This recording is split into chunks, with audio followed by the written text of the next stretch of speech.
Nina Keogh puppeteered the rhyming Muffy Mouse on the TV show Today's Special. Her other puppetry credits include work on the iconic Canadian kids shows The Friendly Giant and Mr. Dressup, as well as the 1994 Walt Disney Pictures film The Santa Claus. Some might say that Nina was born into puppetry, as both her parents and her grandfather were puppeteers as well.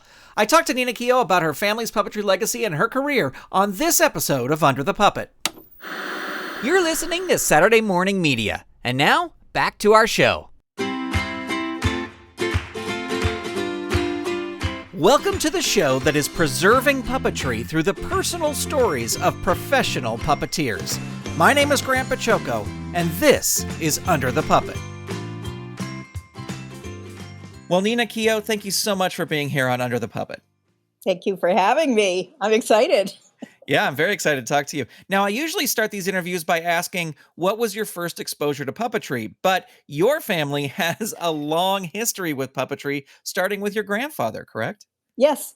My grandfather, as I recall, was actually a pharmacist, and he was also a wonderful artist. And I don't know how he got into the puppeteering thing in the puppet building. He and my grandmother, she was a display artist, and they used to build these huge 8-foot marionettes, and this was in Toronto, and they would go on to one of our big theaters here called Massey Hall and do puppet productions to the Toronto Symphony Orchestra, say Peter and the Wolf or something like that. So that was what they did. And then my dad, my grandfather's son, my dad, he and my mother had both been professional ballet dancers. My dad was with the American Ballet Theatre, actually. But in Toronto, they started to get into, my mom was an artist too. They got into some sculpting and display work. And that ended up being animated display. And then that went into the whole puppet thing. And ultimately, they ended up doing some of the very earliest television shows at the CBC, which is our big network here.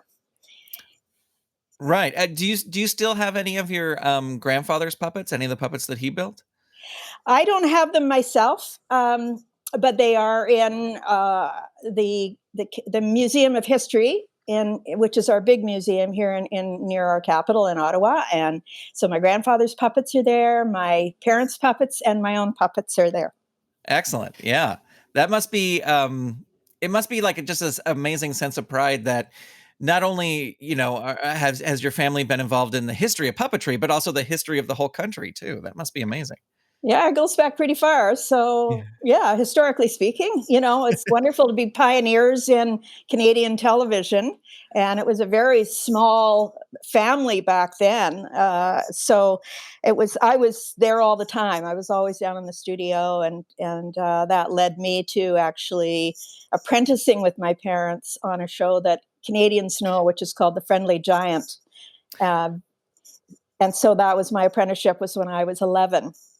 Right. Were your parents, were they just working with marionettes? Were they working with all styles of puppets? What sort of puppets were they working with? They started out working with marionettes. And so I have a lot of marionette experience, operating experience. And then they later on got into hand puppets, life-size puppets and that sort of thing. So it was really around the same time that Jim Henson was doing it, I guess. Yeah, that's so I've had experience with all those different kinds of puppets there are. Yeah. Well, it seems your parents were super creative and your grandfather was creative. So did they kind of encourage you to go in this direction, or were they fine with whatever you did, but just fostered it a little bit, or what? Well, it was it felt like it was a given that, because I was born into a family, I'm the eldest, with, there were always hundreds of puppets around me. I think one of the things I didn't want to do was anything my parents had anything to do with, like most kids. It's like, oh, I don't want to go into the family business. Right. But, it was fun. I realized that I was not a 9-to-5er. I really was thinking outside the box all the time. I wasn't a regular kid. And it was a lot of fun. And especially when I got into television, I absolutely loved it. I loved the whole process, everything about television. And that's where I stayed. Yeah. Well, there's some just really adorable pictures on your website of you as a baby, really, with puppets around you. Yes. And it's just it must have just been so great growing up around I mean, I know you said you didn't want to do what your parents did. Did you decide to study something else in school? Like you were going to go a different direction? When I was young, I wanted to be a police officer. Very different. Yeah. But I don't know. I mean, my mother, was teaching ballet. I studied ballet. I went to art school. It was just meant to be. Mhm. It was just too much fun to not do it. Well, I want to ask you about the Friendly Giant because it is just an iconic show in in Canadian television history. And you mentioned that you apprenticed on it when you were 11. What sort of things were you doing on that show while you were apprenticing? Well, the Friendly Giant was, just a guy who played the giant. There was a giraffe puppet and a rooster puppet, which everybody knows. But twice a week he would go into what he called the big music room. And so my parents had built some raccoon puppets, kitten puppets, and they would play musical instruments. And the thing that was so great about the show was that Bob Hummy, who played Friendly, he introduced children to classical music, to jazz, to all kinds of music. So it was great, and we had all the best musicians in Canada who would pre-record music in the morning, and then as puppeteers, we were syncing. We didn't talk, but on that show, but we would be syncing to whatever was played. So, and I had studied piano for a long time, so I loved syncing to the piano that had been played earlier. It was just this beautiful challenge of getting all the notes right on target. I loved that. Yeah. Was there any nerves at all being on TV, or was it just like, no, this is what my parents do, so I'm fine? It was just fun and exciting. Yeah. And it was because of that show.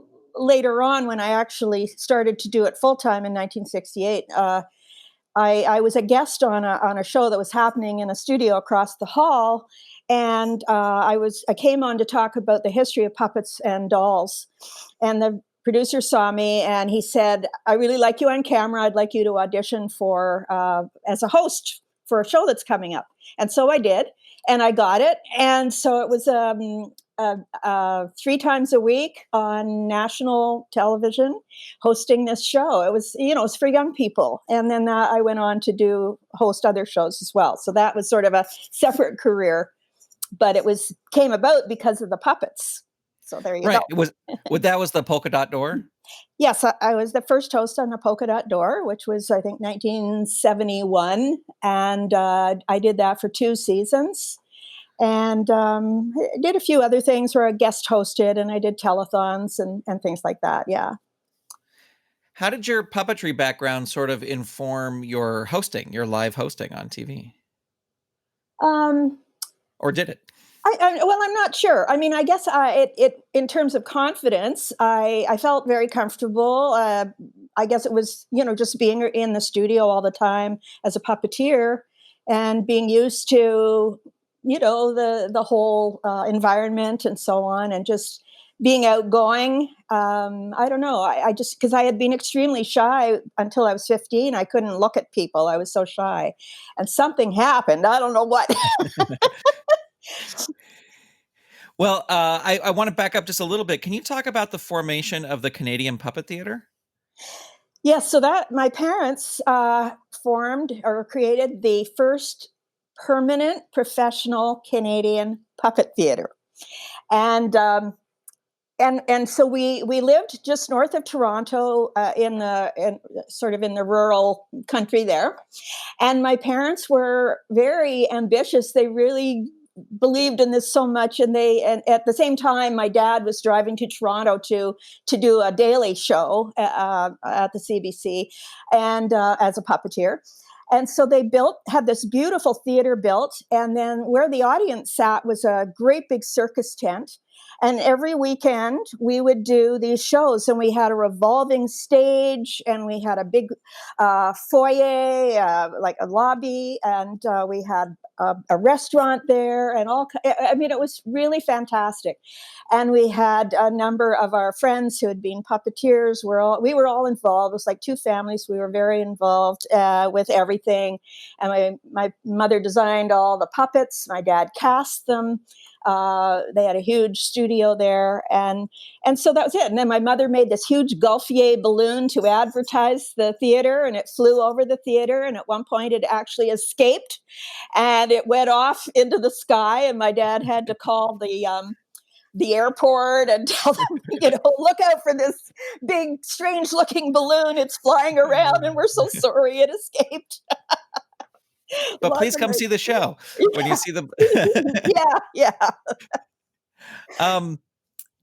Now you mentioned that you have siblings? Were they involved as well? Oh yes. Yeah? None of us could escape.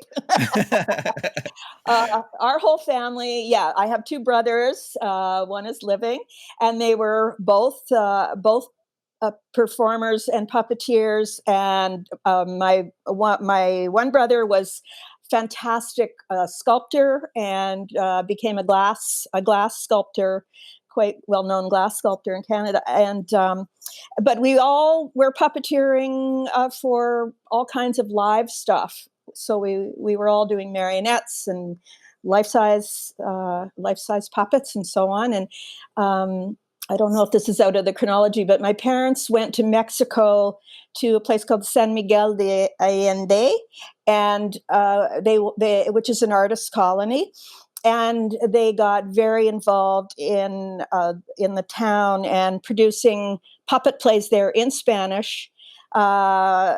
Garcia Lorca loved puppets, and they did a play called Los Títeres de Cachapora, which is the puppets of Cachapora. So they involved all kinds of people in the town, and it was pretty exciting. So that's what they did. My brother grew up there. He was one of their puppeteers.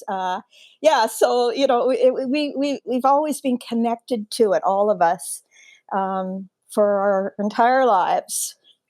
And you performed at Expo 67, correct? Yes, there was the brewery pavilion there. We had a theater there, and so my parents had to design and build a show for that. So they involved a number of our puppeteers, one including, I don't know if you've heard of Felix Mirbt. He's from Quebec. And so he was also well known as a puppeteer up here.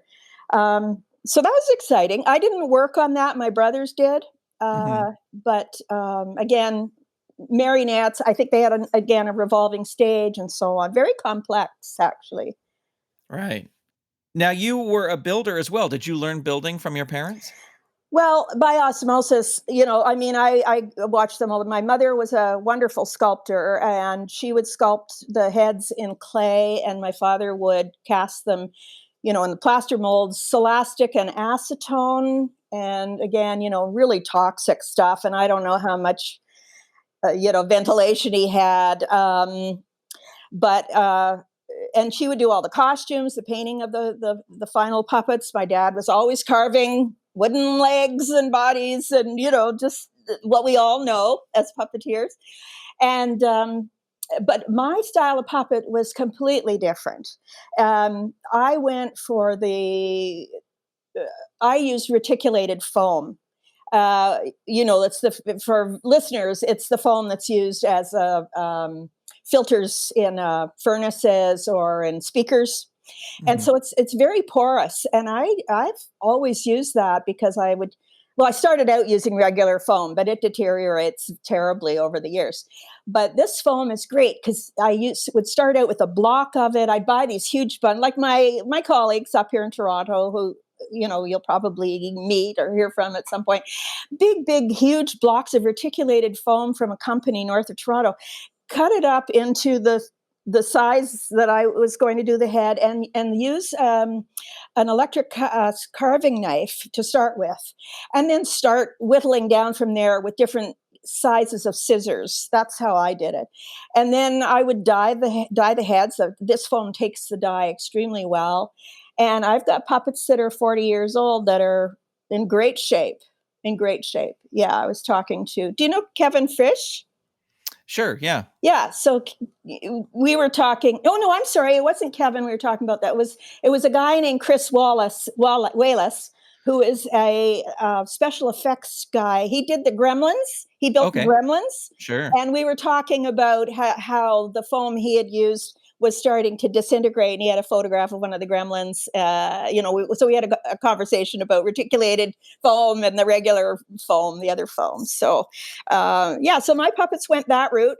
And my parents had been very involved with doing commercials and all kinds of TV shows up here. And when they left to sort of not really retire, but they went to Mexico because they wanted to be in a more artistic kind of community, people started calling me because of my last name, Keogh. They thought I was them. And I said, oh yeah, I can do that. So I, like we all do, we kind of, we learn on the job. And so, when I look back at my very first puppets, they're really much simpler, much, much different than I would ever do now. And I think Jim Henson, same thing when you look at his original. Sure. Yeah. So yeah, it's been really great. And I've done some puppet sculpture characters of people. So puppet portraits of people. Which has been quite successful. It's kind of fun to do a portrait of somebody as a puppet. And so that's where I went. And I also taught my style of puppet building as well. Been doing it for a long time. Of all the puppets you've built, which one was the most challenging? To me, the most challenging puppet is something where you are doing the puppet portrait, because everybody's so critical of how they look. And if they see a portrait of themselves, they're going to, I don't know, it's awkward and it's scary and there's a lot of pressure on. I would say those are the most difficult to do. The other ones are easy. I design most of my stuff. And if I was doing a commercial, I would get the design given to me and they would say, this is what it's got to look like. And we might have a little negotiation on that, but mostly I design and built my own stuff. So, what are some important factors that you think builders should keep in mind when they're building a puppet? To me, my puppets were always very simple. I didn't, for the most part, didn't have moving eyes and, eyes that close and move and any of that stuff going on. I think the mouth, getting it so that your hand is comfortable in the mouth and that the mouth is able to move easily and you can twist it and you can get it's so flexible. To me, that's the important thing. And because after all these years, I really have severe arthritis in my thumbs, and my thumbs are just wicked. They both look so different. They're huge, and to me, a lot of that was because of the pressure a lot of the pressure is on your thumb when you're working a puppet. To me, it isn't so much the puppet as the performance, because, we can make a chair do something. We can make a chair act, be funny, so to me, it's more in the performance of something.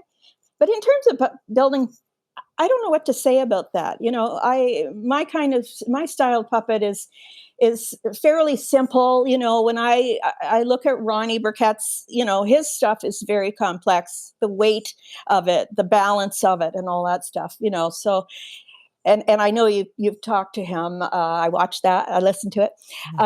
But yeah, I don't know what else to say about the puppets. I just that keep them light if you can, because man, we've done stuff where we've had our arm up for an hour and the next day you couldn't move. And, but well, even if you have nothing on your hand after an hour, you're going to be in bad shape.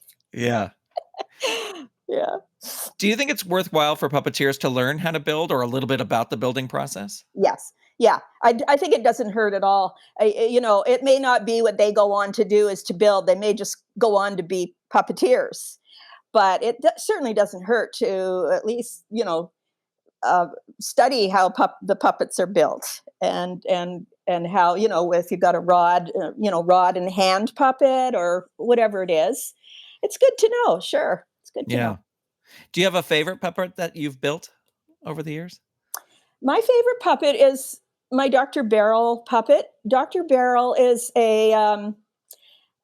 she's a little psychoanalyst, little psychologist, and she's about 85 years old. And she is a reboot from the puppet that I made for a movie called The Santa Claus. I don't know if you remember that, but Sure, yeah. every year I get a nice residual from that. And it was made in 1991 or something. And so I had made a Punch and Judy for that movie. So if you watch it, you see Tim Allen finally ends up in the North Pole in a bedroom. Instead of having a TV at the end of his bed, he has a beautiful puppet theater. And so the director asked me to build these Punch and Judy, and we had it was wonderful. I mean, I didn't have to audition or bid against anybody. That's what was so great about being in the business for a while. People just come to you and say, can you do this? And what'll it cost? And, and you just do it. And so I have to tell you, though, I took in a puppet I made for a television series. It was a mouse, not Muffy the Mouse for today's special, but another one, Bookmice it was called. And it was a hand and rod puppet. And I took it in to just talk to the director, John Paquin. He used to direct that TV series that Tim Allen was in. Home Improvement, right. Yeah. Lovely guy.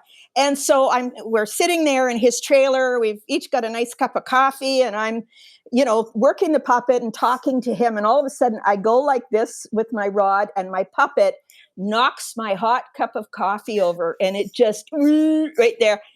And I was so embarrassed, but I just said through the puppet, so am I hired? And he laughed. He was great. But, it's just like one of those moments where you want the earth to open up. But that was, oh my God, that was a fabulous project to work on. And I got all my puppet friends together because, and they were going to operate all of the reindeer that were taking off, in front of the Santa's sleigh. And so it was really fun. And they had built this big high set. Of course, we love our sets where we can stand up under them. But in this case, they built it almost looked like an airplane underneath. All these seats, one seat under each reindeer, beautifully made seats, nice back support, monitor right in front of you. And they were working the reindeer. So we had, just choreograph how the reindeer would lift their heads, and just trying to do what a reindeer would do. So this was just a lot of fun. And of course, most of the time, if all the puppeteers are sitting under there, and I've got this great photograph of them all sitting there like they're in a small airplane, and they're all like doing crosswords, and because there's so much downtime on a film, right? But I just kind of went off track here. My Judy for the Punch and Judy thing, I liked her and I knew she had potential. So I just changed her up a little bit. I changed her. She's got a little white lab coat on now that says Dr. Beryl Freud on it.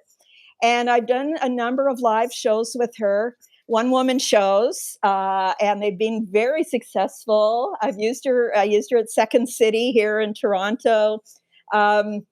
So I love that kind of thing too. That's really a lot of fun. I love doing the comedy and the stand-up comedy. So that's going to be my favorite puppet. Yeah. Yeah. Well, I want to talk a little bit because I had some questions here about Dr. Beryl. One of the things was you did an international medical conference with like 6,000 doctors, right? Yes. Oh my goodness.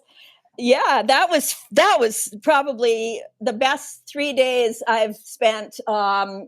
This was live, improvised, stand up for 3 days at a medical conference. They were all in Vancouver, and there were about 6,000 of them in this huge venue, and they were all watching these jumbo monitors. And so I was in Toronto in the Wellesley Hospital at the time. It's gone now. And all these gastroenterologists had come from all over the world to show their procedures on patients and then do lectures and so on. And so I was hired by the director who I'd worked with before. And he just said, Nina, come on in. We're going to have lots of fun. Between these procedures that we are shooting, we're going to cut to you. And you're going to do the comedy relief in between the procedures while they set up their next one. And so I was in the hall of the hospital. I had my cameraman, I had my monitor down here, and I was working. I've got video of it, obviously, but there was one doctor in particular who just loved the puppet. And he kept looking over and he was watching. And somebody said to me, Jerry really loves puppets and he's very funny. He said, so I got Jerry over. Jerry was from Mount Sinai in New York City. And just a delightful guy, great sense of humor. So we did a couple of little bits together during our little piece between the procedures.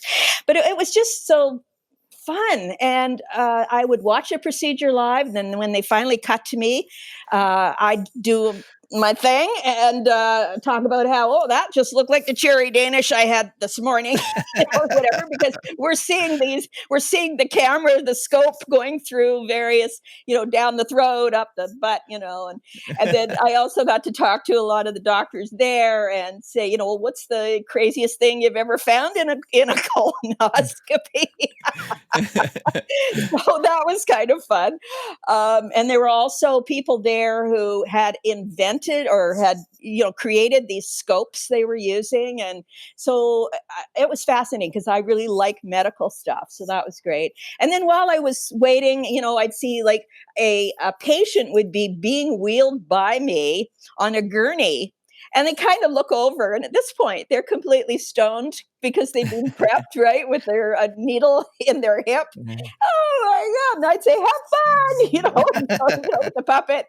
And I don't know what they would remember after they came to later. I wonder if they'd remember what the heck was that, So that was the most fun I've ever had doing just live improvised stuff, and for 3 days. Oh God, it was fun. Well, I want to ask you, because we're gonna back up a little bit and talk about your television career and the things you've done on television. And now you've done these things with Dr. Barrel where it's live. Do you have a preference for either one? Like, do you prefer live over television, or do you like them both, or what's your preference? In that case, it was live. I was told I could say anything I want. No boundaries whatsoever. And so that was fun because I'm dealing with an adult audience. And I really like that. I like dealing with an adult audience with puppets. The television stuff is fun. I like doing that when you have a script, and that's fun too. I don't know what to tell you. I'm one of these people too that has a real fear of losing my lines if I don't have my script. And that was a big thing for me when I was hosting some of the TV shows I did. That was always, I was just sick, before going on. But no, it's all wonderful. It's all fun. And, it's like, oh God, we get paid to do this. Right. I want to ask you about today's special, because you are fondly remembered as playing Muffy the Mouse on the Nickelodeon series, Today's Special. How did that job come about? Well, this was about 1980, end of 1980 or so. And I was already known in the business. And again, there weren't a lot of us television puppeteers at the time. And anyway, I was called by the director, and he just said, could you be available to do this? The puppet is being built. Muffy was built by Noreen Young, who's another wonderful, wonderful person to talk to. And so I said, sure, great. I would love to do that. He said, it's going to, we're doing, I think we were going to do 122 episodes we ended up doing, but we had at least one season lined up. And so I said, okay, I'll do it. But you know what? I think I'm pregnant. And he goes, don't worry, we'll work around it. We'll work around it. I said, yeah, you sure will.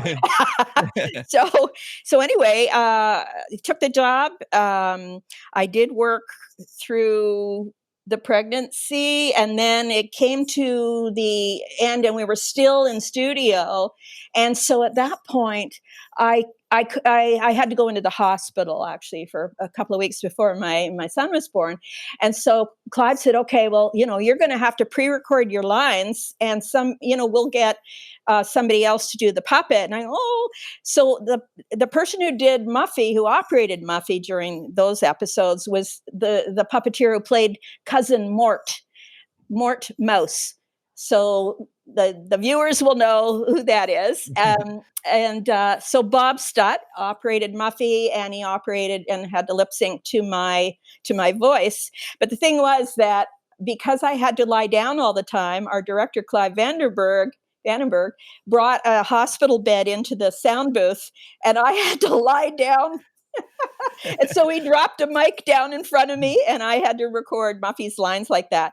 And of course, I wasn't doing it with somebody who would be the reader for the other lines. So I'm just doing it out in the middle of nowhere. And it's really hard, because when I look back, and I looked at one of these shows the other day, and I thought, wow, the tone of my voice is different when you lie on your back. Your voice is not the same as when you're upright. And the whole sort of inflection in my voice wasn't, to me, right, because I didn't have somebody to play off. I was trying my best. And Bob also operates, he's operating another person's character. So it's hard to operate someone else's character and get the same movements and the same gestures and what I would do. And so his was a little quicker or whatever than mine, and that's the way he operated Mort Mouse. So that was a challenge, but in the end, wow, what an incredible series to be on, because we did this for 7 years. Yeah. Yeah. Yeah, I mean, I definitely remember seeing it on Nickelodeon. It was one of the shows on Nickelodeon that I think I was a little probably older than the target demographic when it was on, but I certainly remember it. Now, your character, Muffy Mouse, was known for speaking in rhyme. Did you find that difficult to do? No, because, we had 5 writers on the show. They were incredible. And we all own a copy of Webster's Rhyming Dictionary. So, there might be things that they wrote for me that I knew my character wouldn't say. And so, that was nice, because I think all of us, when you've got 5 different writers and who your character is, you get to sort of talk and discuss, I don't know if Muffy would say that, so it was great. They would change it. But it was fine. It was just, when it came to me doing anything where I'm out with people and I've got Muffy on, I've got to really be quick on my feet about, speaking in rhyme. Mm-hmm. So, but I found that I started speaking in rhyme in real life, which was crazy. It's sort of like I lived in Newfoundland for 5 years, and I started speaking like a Newfoundlander. So, you kind of get used to it. Muffy, how would you like to see my juggling act? A little later, if you please. Right now, I'm on the trail of cheese. But you must practice lots, before you join a circus show. Muffy. And you, on that show, the show got so popular, you did some live appearances as well, right? We did. I call it the world tour. We did Toronto at Roy Thompson Hall and Hamilton Place, and the National Arts Center in our capital, Ottawa. And so we did live shows there. It was amazing. I don't think, because, when you're doing television, you don't have an audience. You don't get the feedback. You put it out there, and then, you'll get letters and all that stuff. Of course, this is like pre-computer age. But doing the live shows really made us realize how popular the show was. And the theaters were filled up. There were ticket scalpers outside. That's when like, I don't like the scalping thing, but I don't even like that word, but that, wow, this is something. And the excitement. And, we would go and sign autographs, and there'd be people lined up around the block. And, oh man, heady days, I tell you. Well, the show ran for several years, as you mentioned, and just a ton of episodes. Would you have continued making the show if it was? Did you have fun? Is that something you would continue working on if it continued? Yeah. Oh yeah. I would have continued doing the show, absolutely. But, after 7 years, people want to move on to other things. I think our director wanted to move on to other things. And I mean, he was stellar.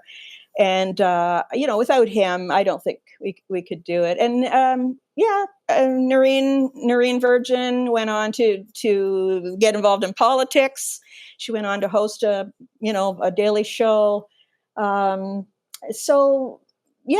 I went on to another show called Bookmice. Right. Also, so it was just nonstop. So there was always something coming up. I feel very, very lucky. Very lucky. Well, recently, Muffy Mouse has been making some appearances on the Today Special Facebook page and on your YouTube channel. Is this the same puppet from the show? Yes, it is the same puppet, but in fact, there were 5 Muffies made because after a 7-year period, they wear out.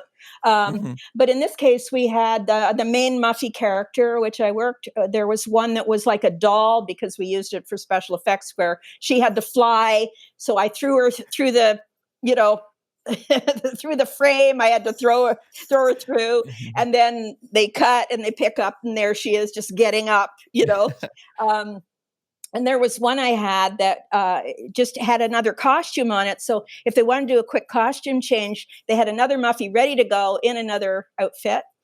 And she had like the most incredible wardrobe you've ever seen, a very, very large, expensive wardrobe. And Noreen Virgin, who had to wear the same uniform every day, was like, I have to wear the same thing every day. And Muffy's got all these incredible, beautiful outfits. And then the other one was the Muffy on the scooter. And we used her in a few episodes where I'm working her from remote control. And so I had to get used to that because my thing is hands-on. And so the remote control. So that was funny because we shot in a big, overnight, we would shoot in a great big store here downtown. And when the store had closed, and so Muffy would be coming down the aisle on her scooter and have to make an immediate left turn. And of course, she would fall over because I was doing it too quickly. And so it was really fun. And I loved shooting anything on location. Is so much fun. Yeah. Well, you after that, you mentioned Bookmice already. You played another mouse on Bookmice. Were you getting typecast as a mouse puppeteer? I guess so. In this case, I was asked to build 3 mice, and it started out. This show started out as called The Magic Library. And so I had also built some huge life-size puppets for that as well. And it was about 3 mice who lived in the walls of the library. And the series was so well accepted that they said they wanted to make the mice themselves the stars. And so we're going to call it the Bookmice. And so I had built these mice. And so we just carried on, went in from this one series, The Magic Library, right into Bookmice. And I can't remember how many years we did that for. We did quite a number of episodes. And that was a lot of fun too, I must say. And it was TV Ontario, which is our educational channel up here. And so we kind of had the same crew and a couple of my girlfriends. We were the 3 puppeteers, and we had live actors as well because there was a real library. And so that was great fun. So we went on for a few years with that. Yeah. Hey, what's that? It's Leon's walkie-talkie. Oh no, Zazzy, I was right. We can't find Leon. His walkie-talkie is lying here, and now this note. Maybe you're right, Norbert. I know I'm right. The prankster has our Leon. Well, and then you also got to work on another iconic Canadian television show, Mr. Dressup, as well. Yeah. Which is known. Yeah. How did you get the job on Mr. Dressup? Well, for those who know this show, again, a very iconic show in Canada. In fact, I'm part of producing a documentary on this show right now, which will be out, I don't know. So the woman who was Casey and Finnegan, the boy and the dog. She was retiring, and when I was doing Friendly, they were doing Dress Up in the other studio across the hall. So I knew Ernie already, and so when Judith was going to retire, they said, okay, well, we want to bring in more puppet characters. Could you build us a little kind of amorphous looking character who would come in and be friends with Casey and Finnegan? And we're going to start weaning the show from Casey and Finnegan. So there'd be some shows where I was in, then there might be a show, and so gradually Casey and Finnegan left, and Judith retired and took the puppets with her. So I don't know if people know this, but, there was this great documentary on Fred Rogers, and in it, they did not mention Ernie Coombs, who played Mr. Dressup, but Ernie was a puppeteer on Mr. Rogers.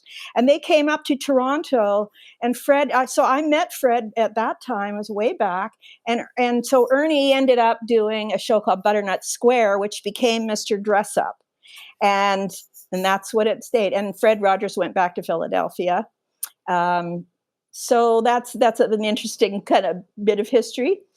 And then, so now, we have this documentary on him and on that show, Mr. Dressup.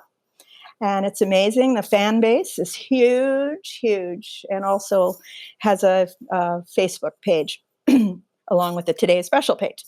Right. Were the Mr. Dressup shows, were they tightly scripted, or were you allowed a little bit of like improv and stuff like that? Well, the thing is, when you've got 3 cameras cut live, you've got to pretty well stick to your script, because the switcher has to know, this line has come up, it's at the end, boom, we got to switch to the other camera.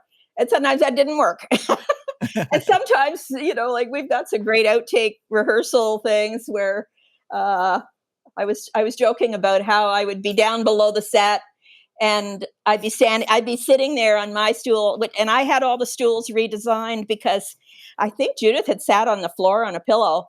I had all these we call it rolling stock, these very low stools with a back support on them, so you could sit there and have your back tilted a little bit and never end up with pain or hemorrhoids or whatever. Okay, so but I remember just being down there next to Ernie, and I would bite his leg while and stuff like that, and it was a lot of fun trying to crack him up, and it did. And also the other thing was that the characters who'd been on the show were always locked in place. They were either down behind this, or they were over there in the treehouse, or out in and so I said, well, I want to try something that I've done for a long time, and that is have my character walk next to Ernie, next to Mr. Dressup, holding hands, and the camera will be framed so that it's just above my head. So you see my puppet character holding hands with Ernie, who's right here. And we walk right across outside the door, the French doors, over to the outside. And so the cameraman had to learn something completely new, which they had not been used to. And that was to follow us live walking and keeping my head out of the shot. Right. So I think that was a really great thing. I think it just seemed, added another dynamic, to their dimension to the show. And so we weren't always locked in place. So that was fun. That was fun to do. Well, it's amazing to work on 2, you've worked on a ton of shows, but like to work on the Friendly Giant and then Mr. Dressup, those are 2 of the biggest shows in Canadian television history. Yeah, they are. And Friendly was wonderful too. And then, and I also had worked with Jim Henson. So that I was going to ask you about that. You said you did a few specials with him.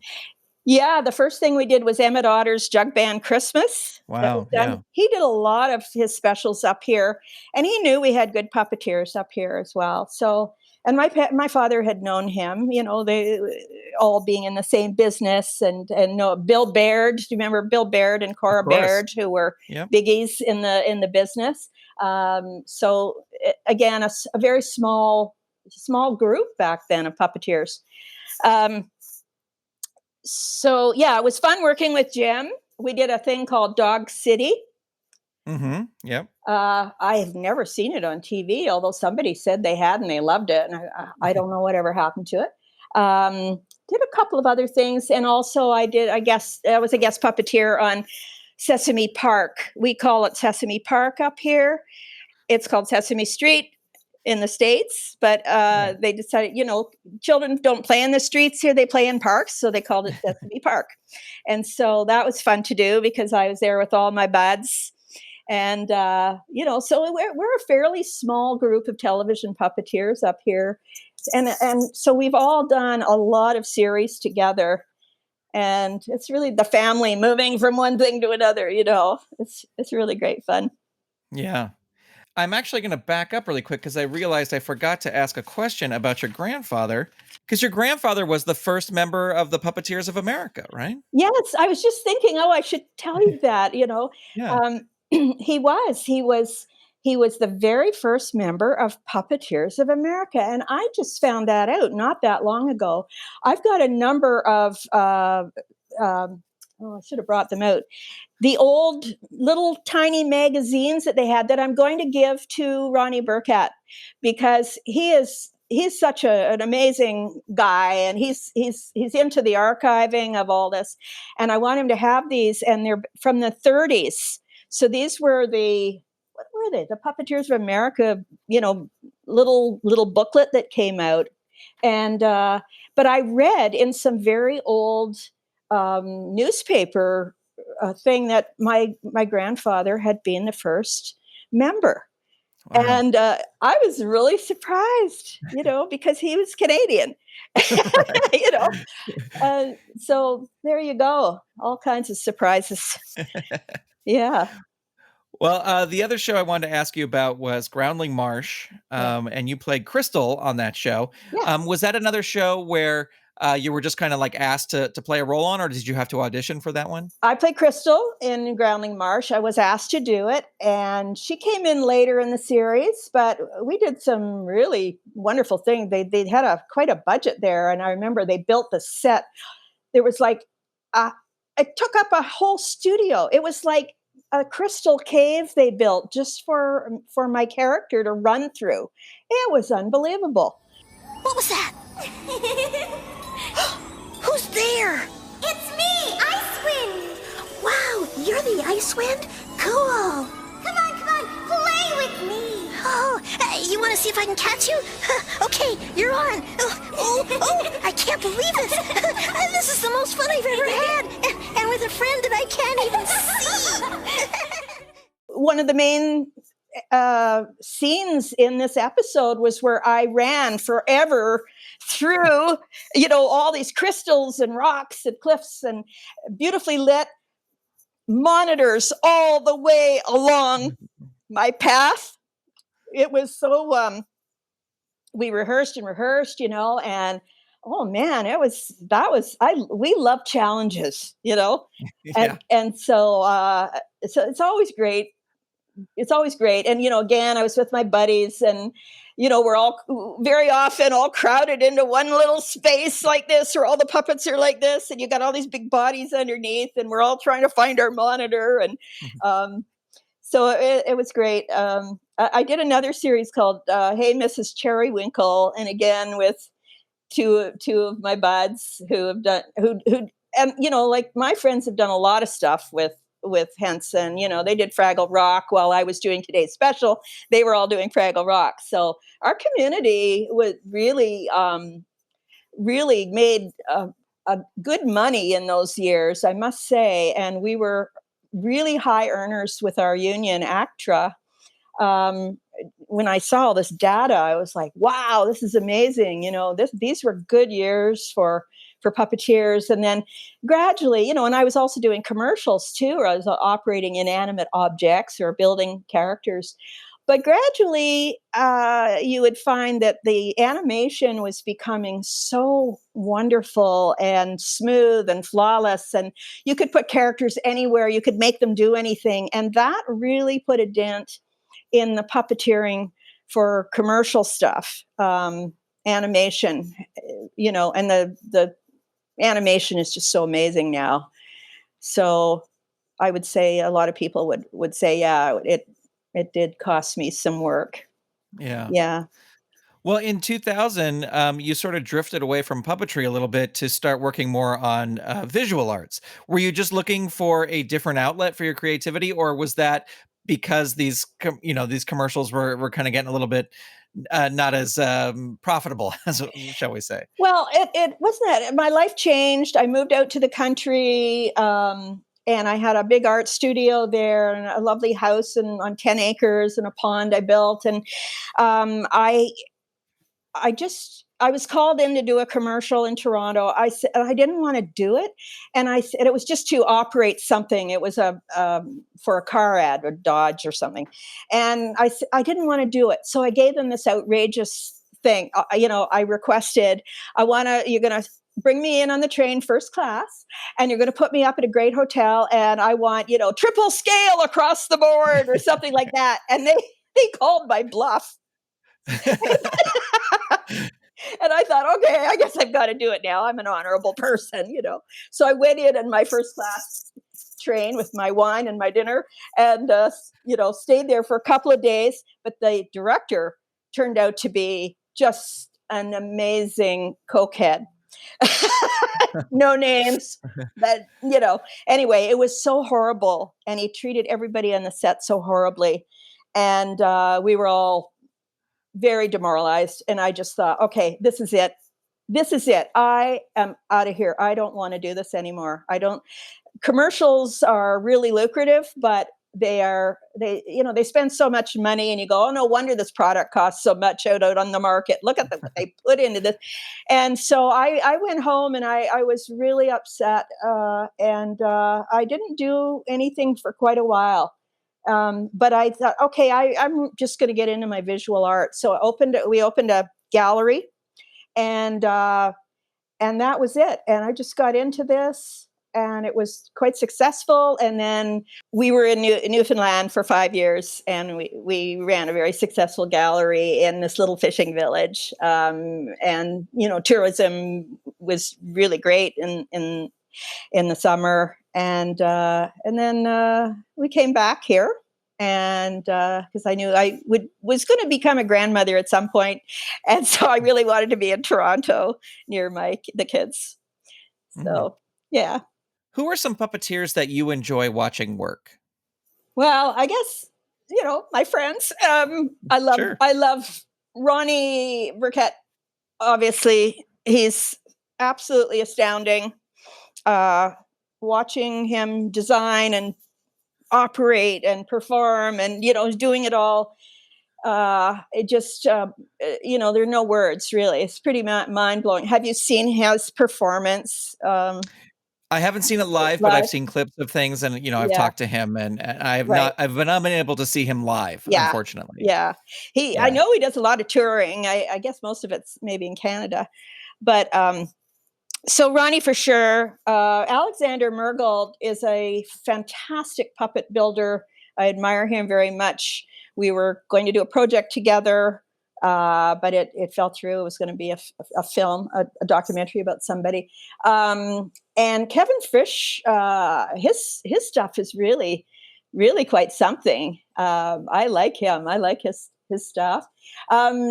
Noreen Young is somebody, she's built so many puppets for so many series. I have such admiration for her.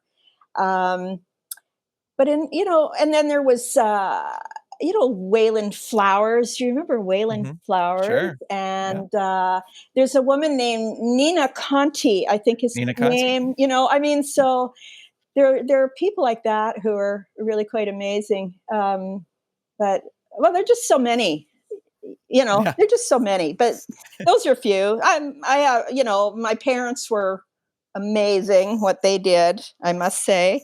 Bill and Cora Baird, and the Mertens, and there were puppeteers in Canada who go back as well. I hope I'm not missing somebody very obvious, but anyway, those are some of the people. Well, it's definitely a wonderful list. What advice would you have for a puppeteer who's just starting their career? starting their career in what? In puppetry. In puppetry, but in medical, no. In puppetry. But I mean, do you mean for stage or? They I want to be a puppeteer. Yeah. You know, maybe they've done some art school and now they're out in the world. It's like, I want to be a puppeteer. What should I do? Oh my gosh. I definitely get a lot of email from people, but they especially want to get into television. So I'm getting those. I mean, Ronnie probably gets the kids who want to do theater and build marionettes and that sort of thing. But I do get a lot of mail from young people who are saying, okay, I've got this great idea for a puppet show and I'm building, and they send me pictures of their, I'll tell you, I have to be really candid about this. What I find is I get frustrated when I see young people sending me pictures of the puppets and they all look like Muppets. My feeling is, you're copying somebody's style. It's a very simple style. I realize that, and it's classic and it's great. But where is your own design? And because I've never done Muppet style puppets. And I just feel like, that was Jim's thing. And, let's see something different and unique from you guys. And so I try and say that, well, maybe you could get into your own style of puppetry and not do the Muppet thing so much, because I said everybody's doing the Muppet thing. But that's sort of what I say. And I guess it's just partly selfish on my part because, I just feel like, don't be lazy and do Muppets. Develop your own style, make it unique, because there's a lot of his style out there with young people. You have to be so tenacious and you have to be so driven, though, to get something. And especially if you're trying to get something on television, it's a huge competitive market. I feel like one of the Dragon's Den people, one of the investors, but saying, come on, people, get it together. But just know that it's going to be a long haul, and you're young. Okay, great. You've got all this time ahead of you, but you have got to be so dedicated to what you're doing. And there's going to be disappointments. There's going to be rejection along the way. I didn't experience that. I was very lucky, and I was born into it. And so, a silver spoon girl here, right? But I just know how competitive the business is. And I've had a couple of people who have been quite successful, actually, who, like, man, were they driven. One of them's a woman who's like really moving ahead very quickly, but she's so sharp. She's just so sharp. So all you can do is keep plugging and use your connections, get your videos up, maybe get your videos up of your puppet stuff on YouTube or your own page or whatever, because if you can draw people to you, sometimes what happens, the big people see these things online and they go, whoa, there's something, wow, that's an interesting, let's follow up on this. And that's happened to some people. So that's all I could say. We live in a digital age. Use it. Use it. Get your stuff out there. And just really study some of the shows that are already on that are successful and see what they do and how they do it. And, I love teaching young people how to puppeteer for television. It's just one of my most favorite things. And I did that not that long ago at Ryerson University in Toronto. And they were doing a project. And I just loved teaching them how to work, operate for television. Everything about it, the lighting, the television angles, the camera angles and all that stuff. It's really, really fun. I love teaching. So I wish I could do more of it, but we're, yeah. Yeah. So, well, the final question I always like to ask is, what has been the highlight of your puppetry career so far? Oh my gosh. I think today's special is very, and doing Dr. Barrel and some of the celebrities that I've gotten to work with, because, has been really exciting. But yeah, I'd say today's special for sure. And Dr. Beryl, being able to use her the way I want to, and, are the highlights for me, I think. I hope I don't change my mind once we've said bye-bye. Well, we'll have you back on. We can definitely have you back on. Nina, if people would like to follow your work online, where can they go? Okay, I'm on Instagram as Keogh Studio, Keogh Studio. I have a Facebook page called Keogh Studio. And I have www.ninakeogh.com. I guess that's it, really, I think. Okay. Well, I'll have links to all that stuff and to a few other things that we talked about in the show notes for this episode. Okay. But Nina Keogh, I just thank you so much for being on the show. Really appreciate it. Oh, Grant, this has been great. You're a wonderful interviewer, and I'm really happy to meet you in the flesh. Sort of. I'm great to meet you too. Yes. Thank you so much. Okay. Thanks so much. Bye. Many thanks to Nina Keogh for being on the show. For links to some of the things we discussed, check out the show notes for this episode number 53, over at underthepuppet.com. Also, Nina told a fun story about working with Tim Allen on the Santa Claus, and I've included it as a bonus audio clip in the free Under the Puppet app for iOS and Android. Download the app, check out episode number 53, and then hit the gift icon to hear it. Well, now it's time to announce the winner of episode 52's giveaway for a brand new in-the-package Funko Pop of Agra from the Dark Crystal Age of Resistance, autographed by Puppeteer Kevin Clash and voice actor Donna Kimball. The question was, what was the name of the sound effects designer on Sesame Street who added sound effects to Elmo and Telly's fight? And the answer was Dick Maitland. Now, we had a record-breaking number of entries for this prize, but there can only be one winner, and that winner is Stephanie Myers. Congratulations, Stephanie. Your autographed Agra is on the way. Thank you so much to all who entered, and a special thank you to Kevin Clash and Donna Kimball for making this prize possible. This episode, we are giving away a coveted $50 gift card to PuppetPelts.com, where you can buy all the puppet building supplies you can think of. To be entered to win, all you have to do is find the answer to this question from the episode you just heard. What was the name of the builder who built the Muffy Mouse puppets that Nina Keogh puppeteered on today's special? When you find the answer, send it in an email to underthepuppet@gmail.com with the subject line giveaway, and you will be entered to win. All entries for this giveaway must be received by November 15th, 2020, and the winner will be chosen at random from all correct entries and be announced on the December 1st, 2020 episode of the show. One entry per household. Good luck. Well, that's going to do it for this episode of Under the Puppet. If you have questions, suggestions, or feedback about the show, call our voicemail line at 818-806-9604 or click the Call the Show button in the free Under the Puppet app for iOS and Android. You can also send them via email to underthepuppet@gmail.com, or you can connect with the show on Facebook, Twitter, or Instagram by searching for Under the Puppet. And don't forget to tell a friend about the show. Well, that's going to do it for this time. Thank you so much for listening. This episode of Under the Puppet featured music by Dan Ring and was edited by Steven Staver. Under the Puppet is a production of Saturday Morning Media and made possible by the Saturday Morning Media Patreon patrons who've gone to patreon.com/Saturday Morning Media and set up a monthly pledge for as little as $1 a month. Patrons get new episodes before they are released, behind-the-scenes information, and exclusive bonus episodes. If you'd like to support this show and the other fun content from Saturday Morning Media, become a patron. Head on over to patreon.com/Saturday Morning Media and set up your monthly pledge today. You can also tell a friend about the show or leave the show a review on Apple Podcasts. Thank you so much for listening.